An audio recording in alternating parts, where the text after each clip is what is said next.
준석이? 목소리가 떨렸습니다. 믿을 수 없었지만 분명히 자신의 아들이었어요.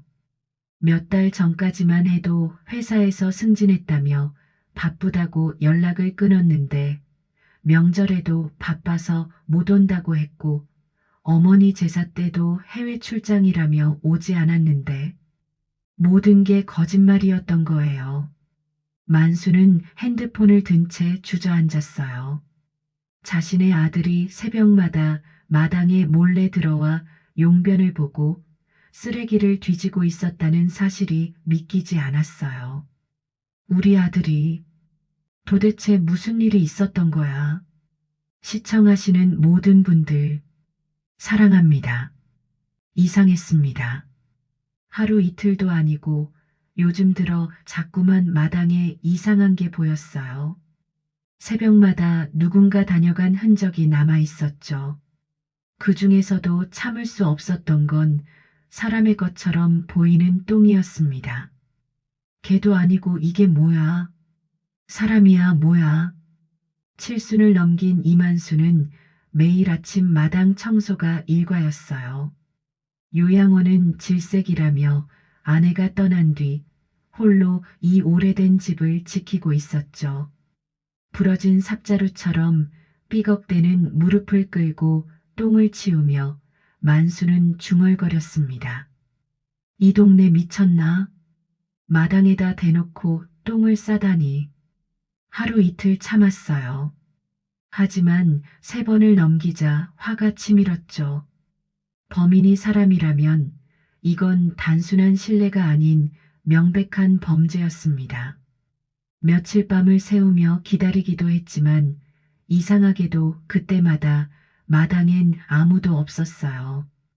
대신 새벽녘이 되면 또 그것이 마당 어귀에 놓여 있었죠. 만수는 뒷마당에 서서 하늘을 올려다봤습니다. 회색빛 구름이 어둠을 가리고 있었어요. 무릎을 두드리며 생각에 잠겼죠. 이 집에 살아온 지 40년이 넘었는데 이런 일은 처음이었습니다. 아내가 살아있을 때는 마당이 항상 깨끗했어요. 화분에 물을 주고 풀을 뽑고 빨래를 널던 아내의 모습이 아직도 눈에 선했죠. 여보가 있었다면 이런 일이 생겼을까? 혼잣말을 중얼거리며 만수는 고개를 저었습니다. 아내를 잃은 지 1년이 넘었지만 아직도 그 빈자리가 크게 느껴졌어요. 특히 이런 황당한 일이 생겼을 때는 더욱 그랬죠. 아내라면 이런 상황을 어떻게 해결했을까 생각해 봤지만 답은 나오지 않았습니다. 어느 날 시장에서 장을 보던 중 동네 철물점에서 CCTV 설치 광고를 보게 되었어요. 커다란 글씨로 도둑 잡는 확실한 방법이라고 적혀 있었죠. 설마 사람이겠어. 그래도 한번 확인은 해야지. 만수는 잠시 망설였습니다. CCTV를 설치하는 건 돈도 들고 혼자 하기엔 복잡해 보였어요. 하지만 매일 아침 그 똥을 치우는 게 더 견디기 어려웠죠. 게다가 만약 정말 사람이 하는 짓이라면 경찰에 신고해야 할 수도 있었습니다. 철물점에 들어서자 젊은 사장이 반갑게 맞아줬어요. 아저씨, 뭐 찾으세요? 그 CCTV 말이야. 혼자서도 설치할 수 있나? 물론이죠. 요즘 제품들은 정말 간단해요.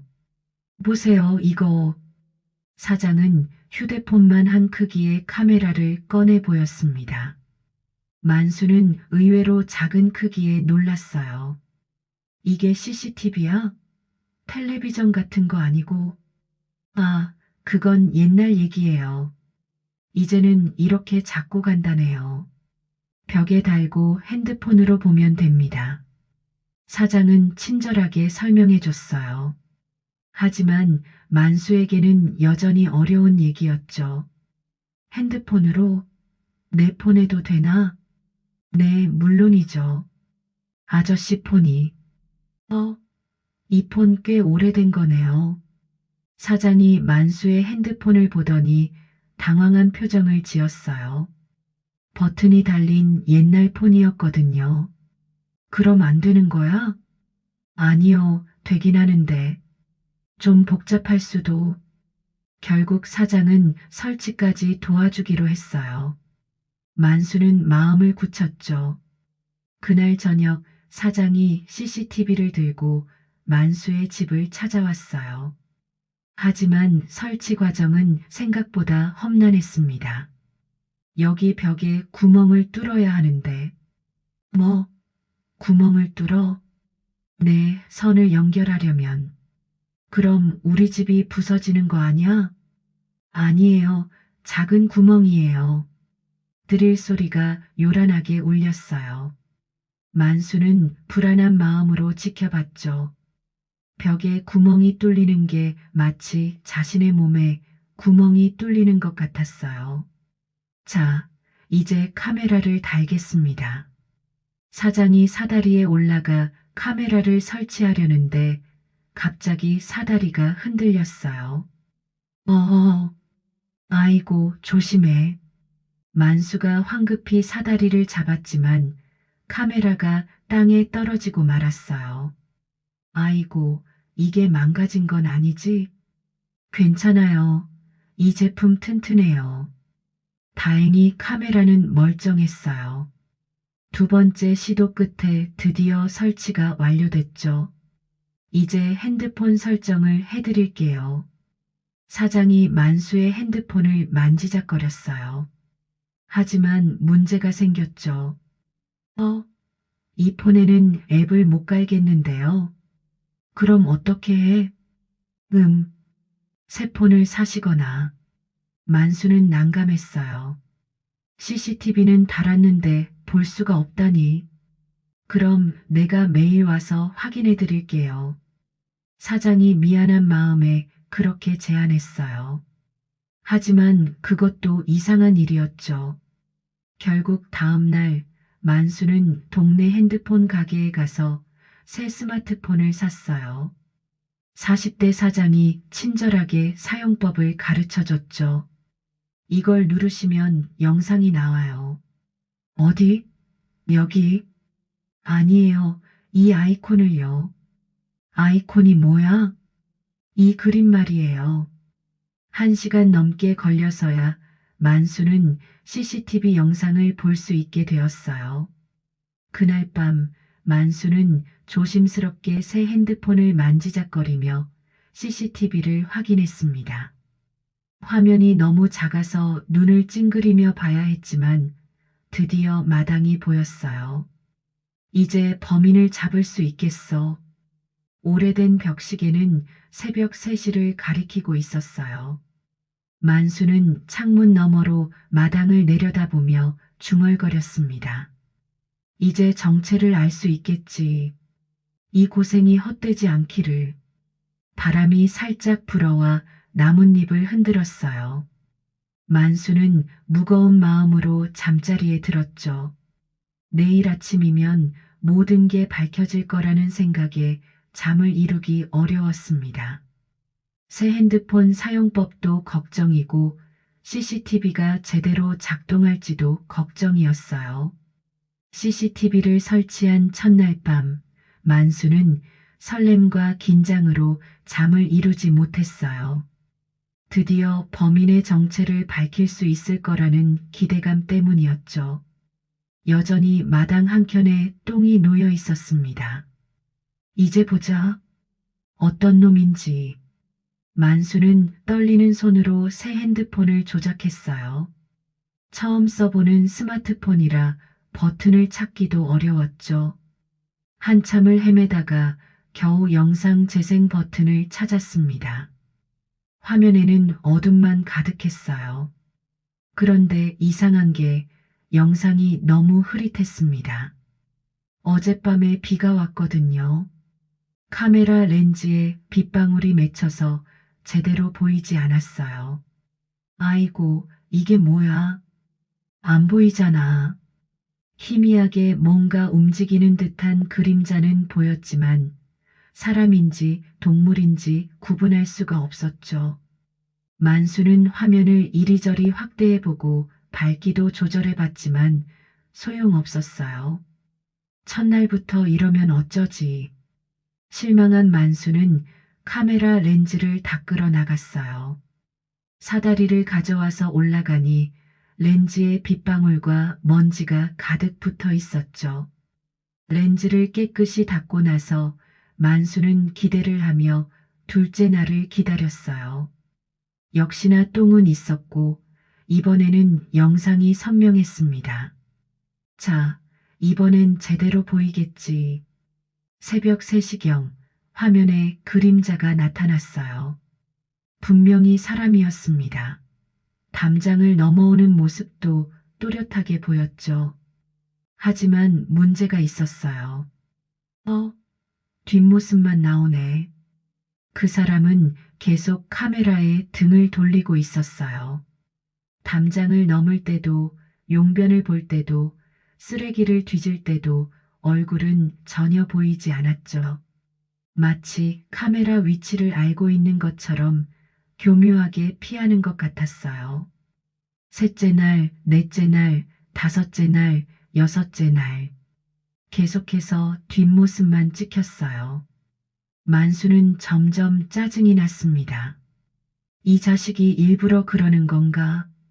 카메라 각도도 바꿔보고 설정도 조정해봤지만 소용없었어요.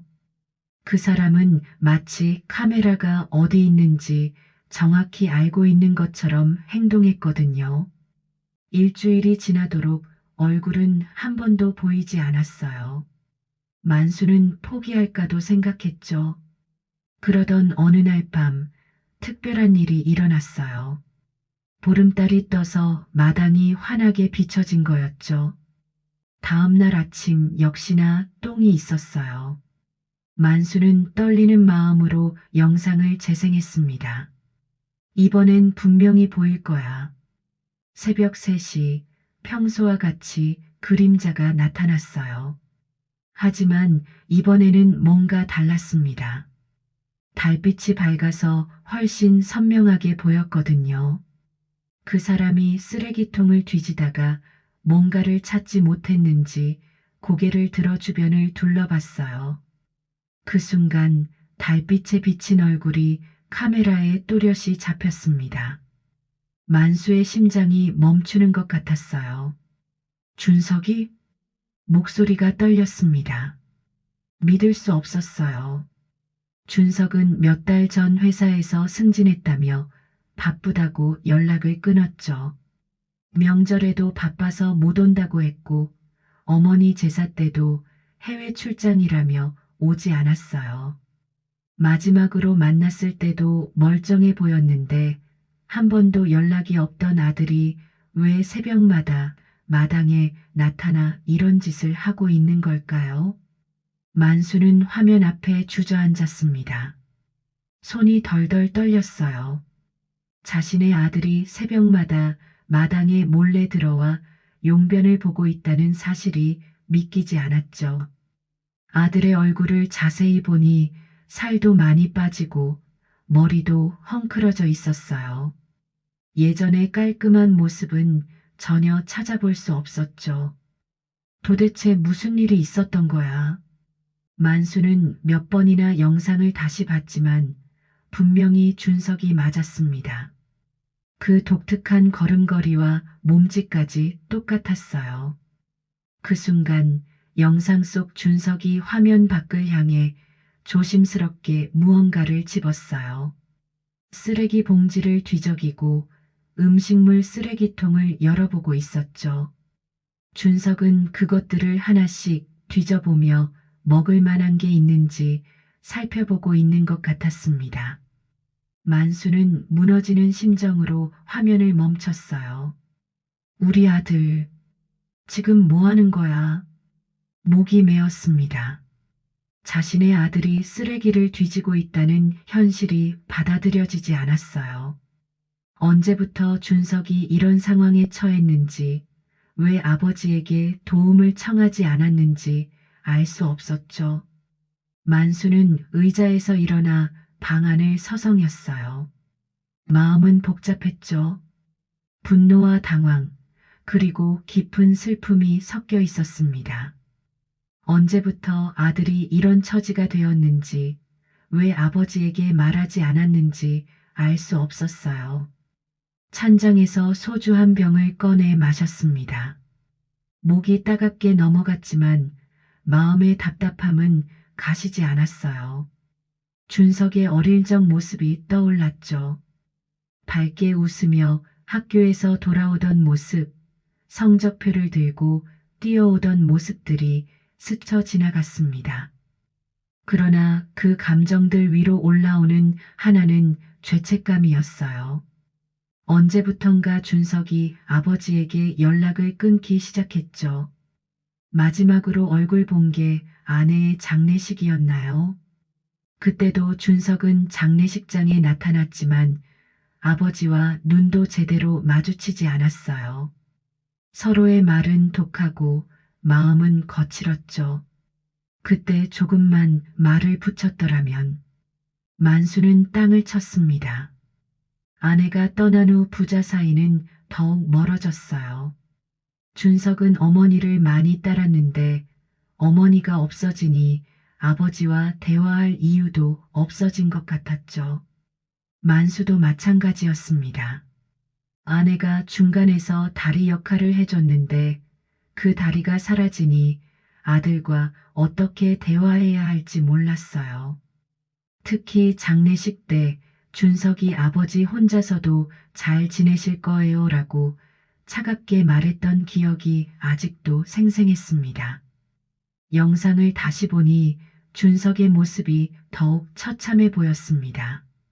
며칠 동안 씻지 않은 듯한 머리카락, 너덜너덜한 옷, 그리고 무엇보다 야윈 얼굴이 만수의 가슴을 아프게 했어요. 예전에 건장하고 당당했던 모습은 전혀 찾아볼 수 없었죠. 만수는 핸드폰을 들고 준석에게 전화를 걸어봤습니다. 하지만 현재 전화를 받을 수 없습니다라는 메시지만 들려왔어요. 문자를 보내도 답이 없었죠. 연락처가 끊어진 지 오래된 것 같았습니다. 이 녀석이 도대체 무슨 일을 당한 거야? 만수는 걱정이 앞섰어요. 아들이 이런 상황에 처했다는 것도 충격이었지만 연락조차 할 수 없다는 게 더욱 답답했죠. 혹시 건강에 문제가 있는 건 아닌지, 정신적으로 문제가 생긴 건 아닌지 온갖 걱정이 머릿속을 스쳐갔습니다. 결국 만수는 다른 방법을 생각해내야 했어요. 하지만 감상에 젖어 있을 시간은 없었습니다. 만수는 이튿날 새벽 일부러 현관불을 꺼두고 마당 의자에 앉아 기다렸어요. 차가운 새벽 공기가 얼굴을 스쳤지만 만수는 꿈쩍하지 않았습니다. 시간이 흘러 새벽 3시가 되었죠. 만수는 긴장하며 담장 쪽을 바라봤어요. 마음이 두근거렸습니다. 과연 준석이 나타날까? 나타난다면 어떻게 말을 걸어야 할까 생각하며 기다렸죠. 그리고 곧 익숙한 인기척이 들려왔어요. 담을 넘는 소리, 조심스러운 발걸음 소리가 어둠 속에서 들렸죠. 만수는 숨을 죽이고 기다렸습니다. 그리고 담을 넘는 그림자가 보였어요. 영상에서 본 그대로였습니다. 바로 준석이었죠. 하지만 직접 보니 더욱 충격적이었습니다.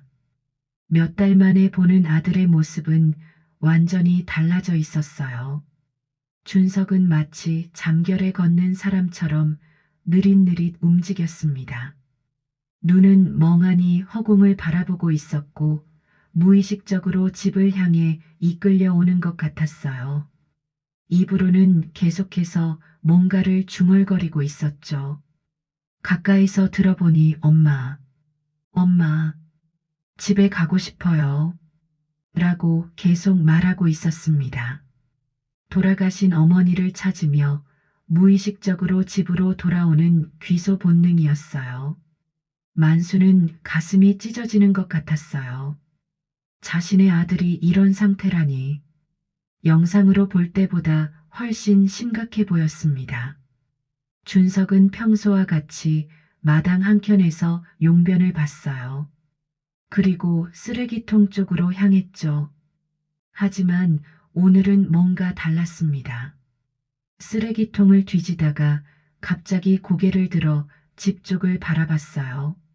엄마, 엄마 어디 있어요? 준석이 왔어요. 준석이 현관문 쪽으로 걸어가기 시작했습니다. 마치 엄마가 문을 열어줄 거라고 믿는 것처럼 말이에요. 만수는 어떻게 해야 할지 몰랐어요. 이 상태에서 갑자기 나타나면 준석이 놀라서 도망갈 수도 있었죠. 준석은 현관문 앞에 서서 문을 두드리려 했어요. 손을 올렸다가 내렸다가를 반복했죠. 마치 들어가고 싶지만 뭔가 망설여지는 것 같았어요. 현실과 환상 사이에서 갈등하는 모습이었습니다. 엄마, 문 열어주세요. 준석이에요. 집에 들어가고 싶어요. 그 목소리에 만수의 눈물이 터져 나왔습니다.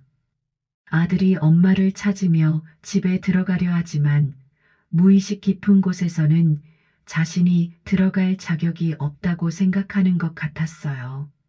만수는 조용히 일어나 준석에게 다가갔습니다. 너무 갑자기 나타나면 안 될 것 같아서 천천히 소리내지 않으려 노력했어요. 준석아, 작은 목소리로 불렀습니다. 준석은 고개를 돌렸어요. 하지만 만수를 제대로 알아보지 못하는 것 같았죠. 눈동자에 초점이 없었고 마치 꿈속에 있는 사람처럼 보였어요. 누구세요? 준석의 목소리는 어린아이 같았어요.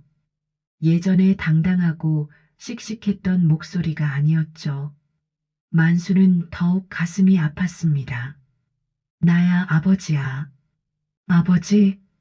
준석은 고개를 갸웃했어요. 마치 그 단어가 무슨 뜻인지 모르는 것 같았죠.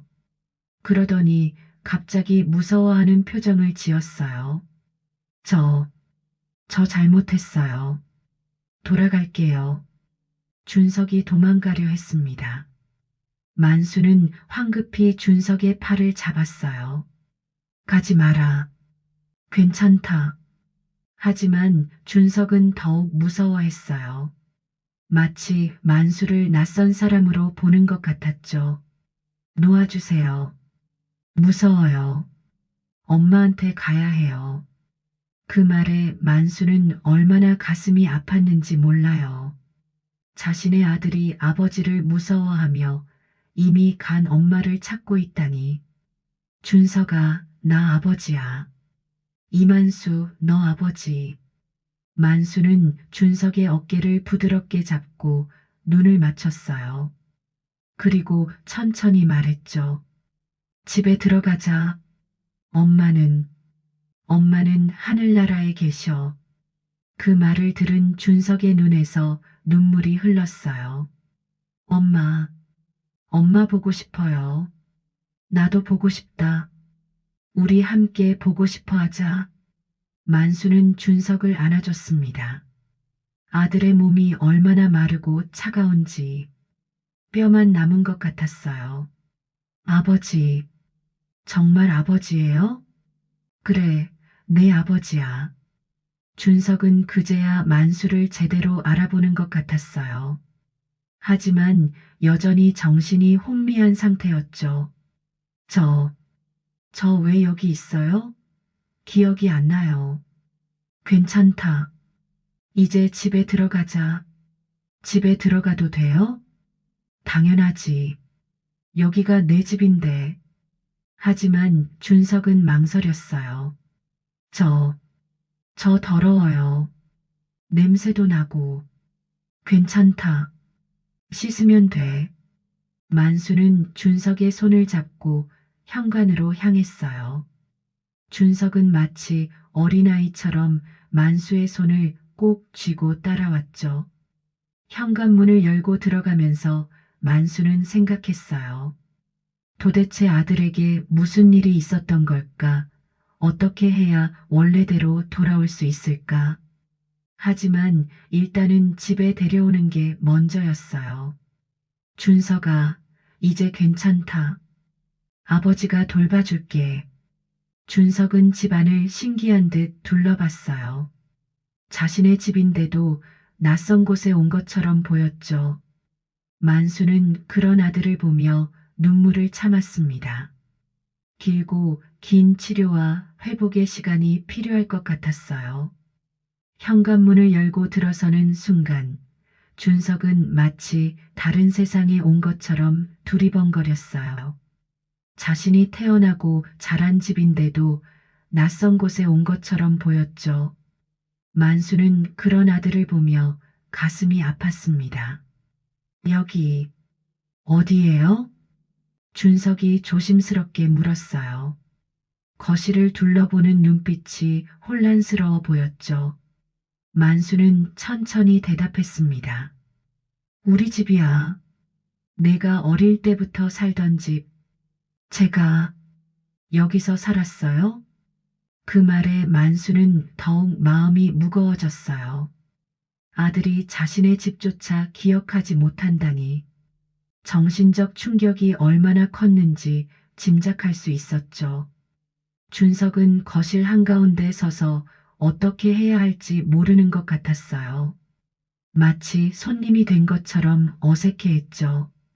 만수는 부드럽게 말했습니다. 일단 씻자. 그 다음에 따뜻한 걸 먹고. 씻어도 괜찮아요? 당연하지. 여기가 내 집인데 뭘. 만수는 준석을 욕실로 안내했어요. 하지만 준석은 욕실 문 앞에서 망설였죠. 혼자 할 수 있을까요? 괜찮아. 천천히 해. 급하지 않아. 만수는 수건과 깨끗한 옷을 준비해뒀어요. 준석이 씻는 동안 부엌에서 죽을 끓였죠. 오랫동안 제대로 먹지 못했을 테니 소화하기 쉬운 걸로 해야겠다고 생각했어요. 1시간이 넘게 지나서야 준석이 나왔어요. 깨끗해진 모습을 보니 더욱 말라빠진 게 눈에 띄었지만 그래도 사람다워 보였죠. 아버지, 옷이 커요. 예전에 입던 옷들이 이제는 커 보였어요. 그만큼 많이 마른 거였죠. 만수는 가슴이 아팠지만 태연한 척 했습니다. 괜찮아. 내일 새 옷 사러 가자. 저 돈이 없는데 아버지가 사줄게. 걱정하지 마. 식탁에 앉힌 준석 앞에 따뜻한 죽을 놓았어요. 준석은 숟가락을 들고 망설이더니 조심스럽게 한 숟가락 떠먹었죠. 맛있어요. 그 말에 만수는 뭉클했어요. 언제부터 제대로 된 음식을 못 먹었을까 싶었거든요. 천천히 먹어. 많이 있어. 준석은 죽을 먹으면서 가끔 주변을 둘러봤어요. 무언가 익숙한 듯 하면서도 낯선 표정이었죠. 이 식탁? 본 것 같은데. 그럼 내가 어릴 때 여기서 밥 먹었잖아. 어릴 때 준석은 고개를 갸웃했어요. 기억이 나는 듯 말 듯한 표정이었죠. 그때 준석의 시선이 거실벽에 걸린 가족 사진에 머물렀어요. 아내가 살아있을 때 찍은 사진이었죠. 준석은 일어나서 그 사진 앞으로 갔습니다. 이 사람, 누구예요? 내 엄마야. 준석은 한참 동안 사진을 바라봤어요. 그러더니 갑자기 눈물을 흘리기 시작했죠. 엄마, 엄마. 그래, 내 엄마셔. 많이 보고 싶지? 왜 안 보이세요? 어디 가셨어요? 만수는 어떻게 설명해야 할지 고민됐어요. 준석의 상태를 보면 충격적인 얘기는 피하는 게 좋을 것 같았거든요. 엄마는 하늘나라에 계셔. 우리를 지켜보고 계시지. 하늘나라. 준석은 천장을 올려다봤어요. 마치 엄마가 거기 있을 거라고 믿는 것 같았죠. 언제 오세요? 그 순진한 질문에 만수는 목이 메었어요. 아들이 정말 어린아이가 된 것 같았거든요. 엄마는 우리가 잘 지내는 걸 보시고 싶어 하셔. 그러니까 우리가 건강하게 지내야 해. 준석은 고개를 끄덕였어요. 완전히 이해하지는 못하지만 받아들이는 것 같았죠. 저녁이 되자 준석은 졸기 시작했어요. 오랜만에 따뜻한 곳에서 안전함을 느껴서 그런 것 같았어요. 자고 싶어요. 그래, 자자. 내 방에서 자면 돼. 만수는 준석을 어릴 적 방으로 안내했어요.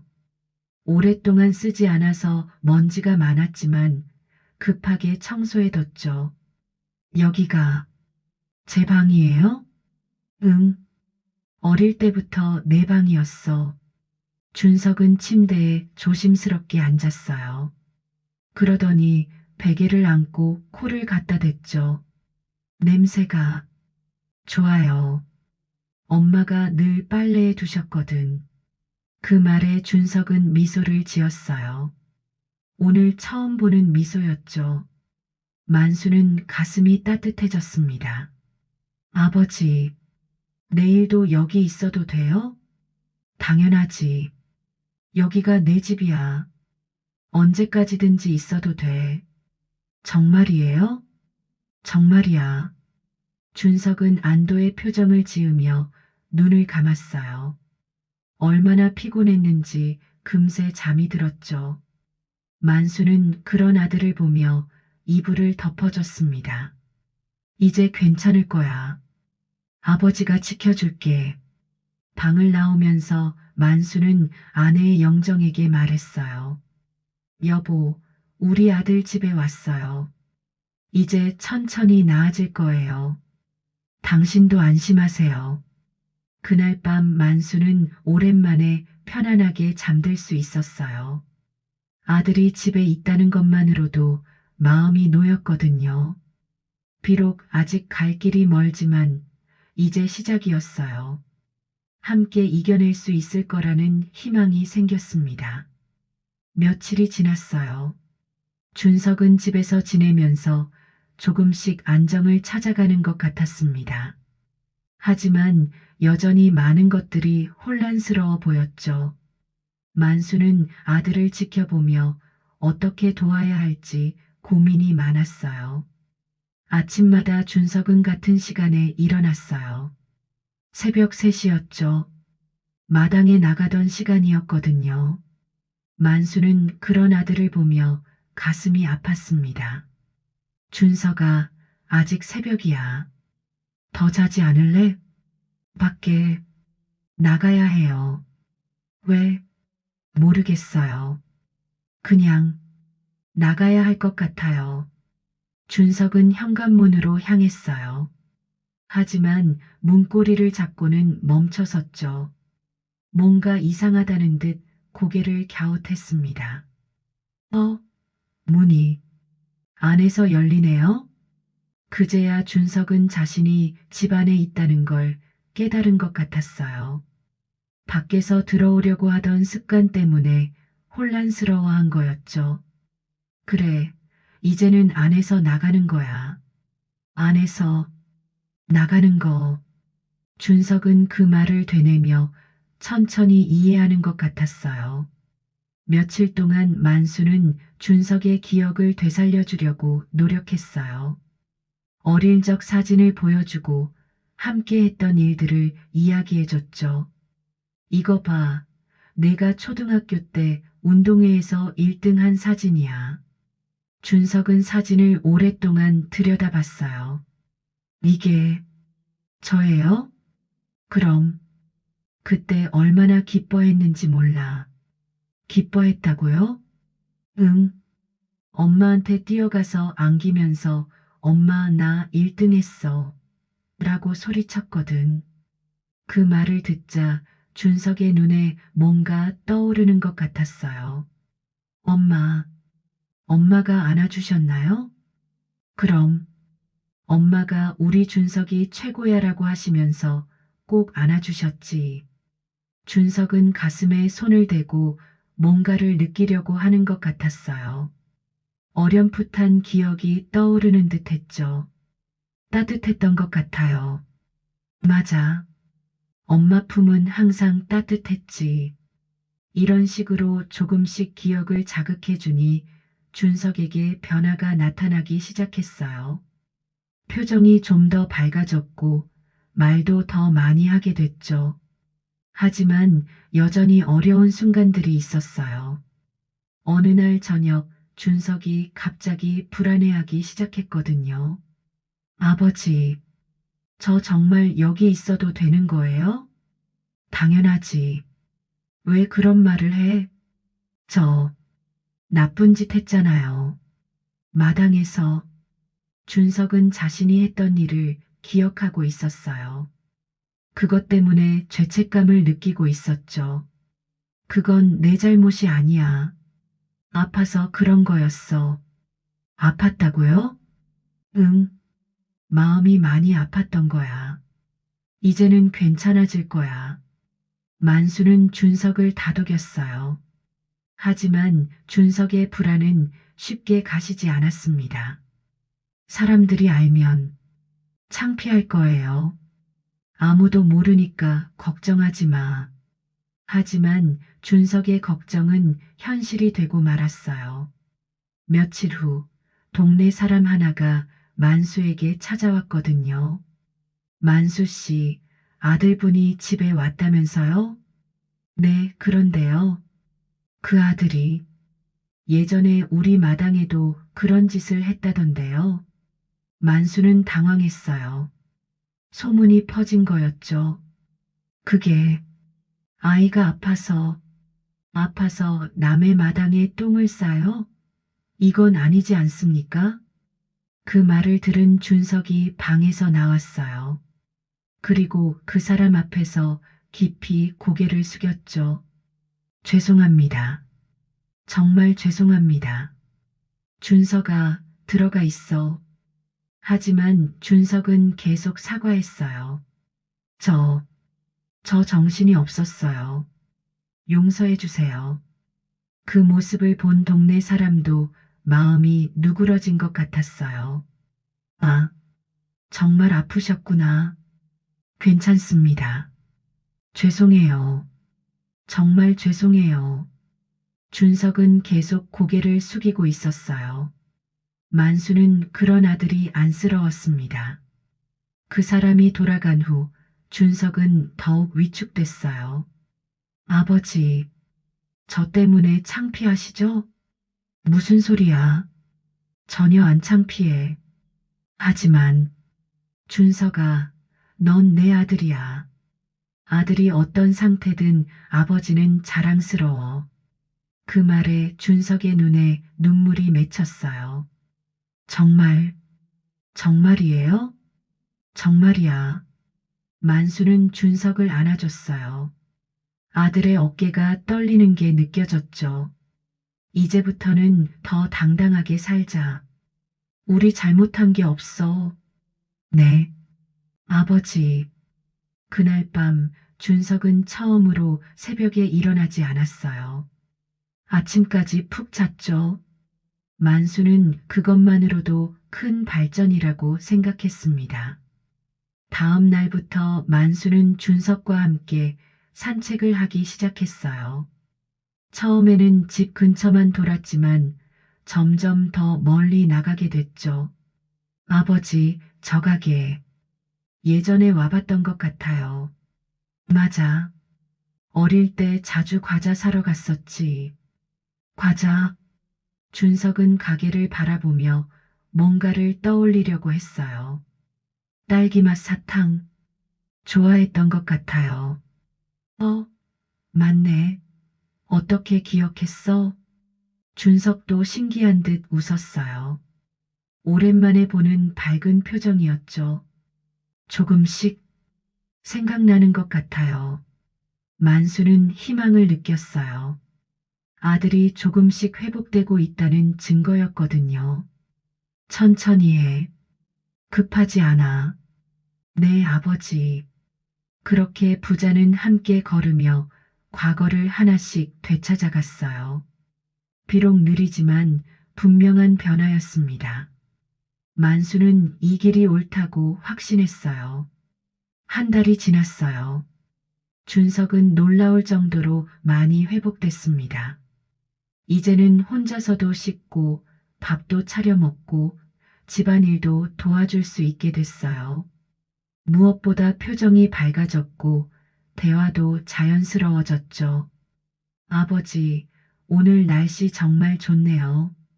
그러게, 나들이 하기 딱 좋은 날씨야.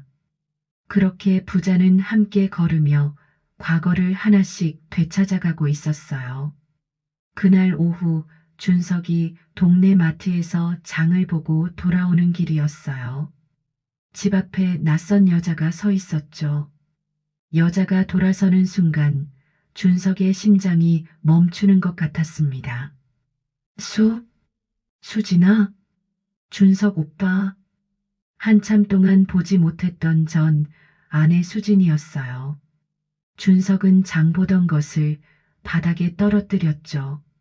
어떻게 여기를 아버님께서 연락 주셔서 오빠가 많이 아프다고. 수진의 눈에는 눈물이 맺혀 있었어요. 지우는 어떻게 지내? 잘 지내요.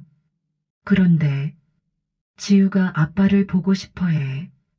지우가 계속 아빠 언제 와요? 하고 물어봐. 준석의 눈에서 눈물이 흘렀어요. 딸 생각에 가슴이 미어졌거든요. 그때 만수가 나타났어요. 수진이가 왔구나. 들어와. 셋은 집 안으로 들어갔어요. 어색한 침묵이 흘렀죠. 오빠가 많이 아프다고 해서 정말 몰랐어요. 내 잘못이야. 다 내가 잘못한 거야. 아니에요. 저도 잘못했어요. 수진이 준석의 손을 잡았어요. 오빠, 지우를 한 번만 만나줄 수 있어? 준석은 망설였어요. 딸을 보고 싶은 마음은 간절했지만 동시에 두렵기도 했거든요. 내가 지금 이런 상태인데 지우는 아직 어려서 잘 몰라. 그냥 아빠가 보고 싶은 거야. 만수가 끼어들었어요. 준서가 딸을 만나봐. 내가 많이 좋아졌잖아. 토요일에 공원에서 만나면 어떨까? 준석은 한참을 고민했어요. 좋아. 만나자. 토요일이 되었어요. 준석은 새 옷을 입고 공원으로 향했습니다. 공원에 도착했을 때 수진과 지우가 이미 와 있었어요. 지우는 그네를 타고 있었죠. 지우야. 준석이 부르자 지우가 돌아봤어요. 잠시 멈칫하더니 뛰어왔습니다. 아빠, 지우야, 아빠야. 준석은 딸을 꼭 안았어요. 한참 동안 보지 못했던 딸이 아빠를 기억하고 있었던 거였어요. 아빠 어디 갔었어요? 왜 안 왔어요? 아빠가 아파서. 미안해. 이제 안 아파요? 응, 이제 괜찮아. 지우는 준석의 손을 잡고 그네로 향했어요. 아빠, 그네 밀어주세요. 준석은 딸의 그네를 밀어주며 행복감을 느꼈어요. 이런 평범한 일상이 얼마나 소중한지 깨달았죠. 수진이 다가와서 말했어요. 오빠, 정말 많이 좋아지셨네요. 수진아, 고마워. 이렇게 만나게 해줘서 우리 다시 시작할 수 있을까? 준석은 깜짝 놀랐어요. 예상하지 못한 말이었거든요. 정말 그렇게 생각해? 지우도 아빠가 필요하고 저도 오빠가 그리웠어요. 준석의 눈에서 눈물이 흘렀어요. 수진아, 나 아직 완전히 나은 게 아니야. 시간이 좀 더 필요해. 괜찮아. 천천히 해요. 집으로 돌아온 준석은 만수에게 그날 있었던 일을 모두 이야기했어요. 아버지, 저 정말 행복했어요. 다행이야. 이제 정말 새 출발할 수 있겠구나. 네. 이번에는 잘할 수 있을 것 같아요. 그날 밤 준석은 오랜만에 평안한 잠에 들었어요.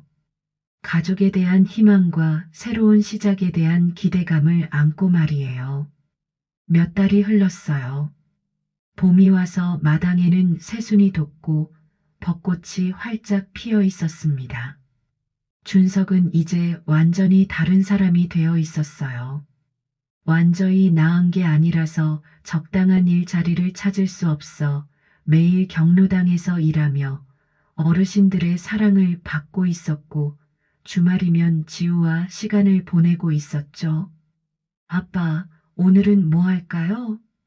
지우가 하고 싶은 거 하자. 그럼 할아버지랑 같이 마당에서 놀아요. 지우는 이제 만수를 할아버지라고 부르며 따랐어요. 만수도 손녀를 무척 귀여워했죠. 할아버지, 이 꽃 정말 예뻐요. 그래, 이 꽃이 특별한 꽃이야. 왜요? 만수는 지우를 안아주며 말했어요. 이 자리에서 할아버지가 너희 아빠를 다시 만났거든. 그래서 기적의 꽃이야. 지우는 꽃을 만지며 웃었어요. 그 모습을 보는 준석과 만수는 가슴이 따뜻해졌습니다. 어느 날 저녁 수진이 준석에게 말했어요. 오빠, 이제 정말 확신이 서요. 뭐가? 우리가 다시 함께할 수 있다는 거요. 준석은 수진의 손을 잡았어요. 수진아, 이번에는 정말 잘할게. 거짓말하지 않을게. 저도 더 이해하려고 노력할게요. 고마워. 그날 밤 준석은 만수에게 말했어요. 아버지, 수진이랑 다시 결혼하려고 해요. 정말? 그거 좋은 생각이야. 아버지도 함께 살아요. 지우도 할아버지를 좋아하고. 그래도 될까? 당연하죠. 아버지가 없었다면 지금의 저도 없었을 거예요. 만수는 눈물이 났어요. 아들이 이렇게 효자가 될 줄은 꿈에도 몰랐거든요. 몇 주 후 작은 결혼식이 열렸어요. 동네 사람들도 축하해줬고 경로당 어르신들도 오셨죠. 준석이가 이렇게 좋은 사람인 줄 몰랐네. 정말 착한 청년이야.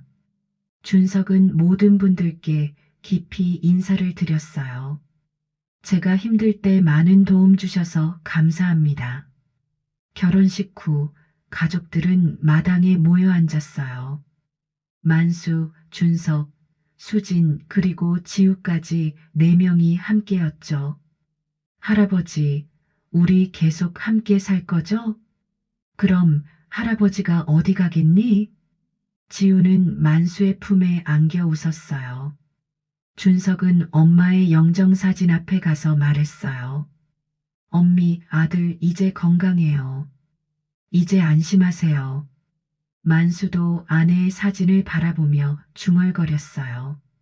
여보, 고마워요. 끝까지 포기하지 말라고 힘을 줘서. 그날 밤 온 가족이 함께 저녁을 먹으며 이야기를 나눴어요. 아빠, 예전에 왜 아팠어요? 지우의 순진한 질문에 준석은 잠시 멈췄어요. 아빠가 힘든 일이 있었거든. 하지만 할아버지와 엄마 그리고 지우 덕분에 다시 건강해졌어. 그럼 이제 안 아파요? 응, 이제 절대 안 아파. 수진이 준석의 손을 잡으며 말했어요. 우리 모두 함께니까 무서울 게 없어요. 만수는 그런 가족들을 보며 흐뭇해했어요. 몇 달 전만 해도 마당에서 똥을 싸던 아들이 이제는 든든한 가장이 되어 있었거든요. 할아버지, 저 내일 유치원에서 가족 그림 그려야 해요. 그래, 누구 그릴 거야? 할아버지, 아빠, 엄마 모두 그릴 거예요. 지우의 말에 모두가 웃었어요. 그날 밤 준석은 마당에 나가 벚꽃나무를 바라봤어요. 예전에 자신이 똥을 쌌던 그 자리에 이제는 아름다운 꽃이 피어 있었죠. 정말 기적 같다. 만수가 뒤에서 말했어요. 기적이 아니야. 사랑이야. 사랑이요? 가족의 사랑이 널 다시 살렸어. 그게 진짜 기적이야. 준석은 고개를 끄덕였어요. 정말 그랬어요. 아버지의 무조건적인 사랑이 자신을 구해준 거였죠. 아버지, 정말 감사해요. 고맙긴. 넌 내 아들인데. 부자는 서로를 바라보며 웃었어요. 벚꽃나무 위로 별들이 반짝이고 있었죠. 그렇게 만수와 준석 부자는 다시 가족이 되었습니다. 상처는 아물었고 사랑은 더 깊어졌어요. 마당 한켠의 벚꽃나무처럼 그들의 관계도 새롭게 꽃을 피우고 있었습니다. 가족이라는 이름으로 우리는 언제나 다시 시작할 수 있습니다. 마음에 드셨다면 좋아요로 다음 이야기 응원해 주세요.